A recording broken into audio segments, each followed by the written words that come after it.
আজকে আলোচনায় চলে এলাম আর একটা পত্রের বিষয়বস্তু নিয়ে। পত্র রচনার ভাবনা আমাদের মধ্যে আছে, কিন্তু আমরা অনুশীলন করি না বলে ঠিকমতো লিখে উঠতে পারি না। আমি এর আগে বেশ কয়েকটা পত্র রচনা ব্যক্তিগত আলোচনা করেছি এবং কিভাবে লিখতে হবে সেই ফরম্যাটটাও বলেছি।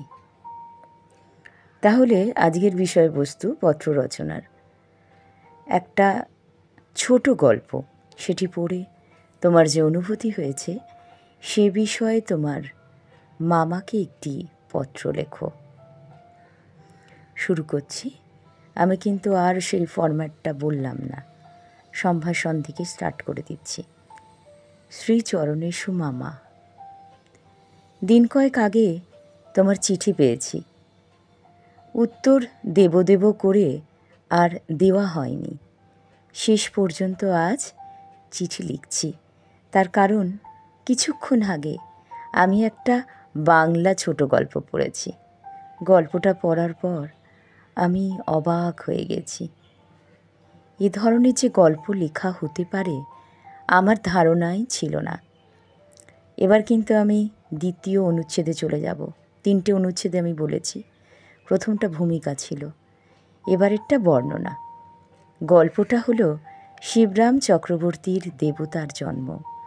গল্পটার বিষয়বস্তু, গল্পকথক তার বাড়ি থেকে বের হওয়ার সময় প্রায় রাস্তার ধারে একটা পাথরে হোঁচট খেতেন। দিন কয়েক এইভাবে হোঁচট খাওয়ার পর তিনি একদিন পাথরটা তুলে রাস্তার এক ধারে রেখেছিলেন। সেই সময় একজন প্রতিবেশী তার এই কাজ দেখে জিজ্ঞাসা করে, পাথরটার কোনো বৈশিষ্ট্য আছে বা না? সে কৌতূহলী ভদ্রলোক ছিলেন, কিংবা তিনি দৈব আদেশ টাদেশ পেয়েছেন কিনাও জিজ্ঞেস করেছিলেন। গল্পকথক জানান এসব কিছুই হয়নি, এটা নিছকই একটা পাথর। দিন কয়েক পরে তিনি দেখেন পাথরটা তুলে কারা যেন পাশের বটগাছের নিচে সিঁদুর মাখিয়ে রেখেছে। এরপর থেকে মানুষজন সেই পথে যাওয়া আসা করার সময় বেলপাতা, দূর্বা, গঙ্গার জল, বিভিন্ন জিনিস, সিঁদুর লেপা পাথরের উদ্দেশ্যে দিতে শুরুও করে দিয়েছে। গল্পকথক কিছুদিনের জন্য বাইরে গিয়েছিলেন। ফিরে এসে দেখেন সেই পাথরকে কেন্দ্র করে দিব্যি একটা মন্দির তৈরি হয়েছে। সকাল থেকে সন্ধে প্রচুর ভক্তের সমাগম।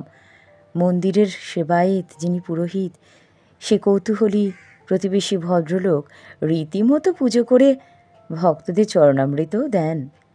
ভক্তরা সামনে রাখা প্রণামীও দেয় বক্সে। আর জাগ্রত এই দেবাদিদেব মহাদেবের আশীর্বাদ প্রার্থনাও করে। প্রতিদিন এইভাবে ভক্ত সমাগম, ভক্তরা এসেই চলেছে। দিন করে যাবৎ এইভাবে আমি গল্পটি পড়ছিলাম। আজ তো শেষই করে ফেললাম। আরও আছে গল্পটার পরবর্তী পত্রে তোমায় বলবো।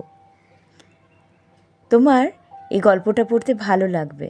আমার কাছে বইটা আছে, তুমি আসলে আমি দেব মামা। আচ্ছা, এবার আমি কিন্তু উপসংহারে আসছি। মামা, গল্পটা পড়ে তো আমি স্তম্ভিত। আমাদের দেশে ধর্মের নামে কত রকমের যে কত কিছু চলে, তার জ্বলন্ত উদাহরণ কিন্তু এই গল্পটা। যদি সম্ভব হয় তুমি পারলে পড়ো, আর আমি তো দেবই বলেছি। আজ আর বিশেষ কিছু লিখলাম না। তুমি কি কোনো নতুন গল্প এর মধ্যে পড়েছ?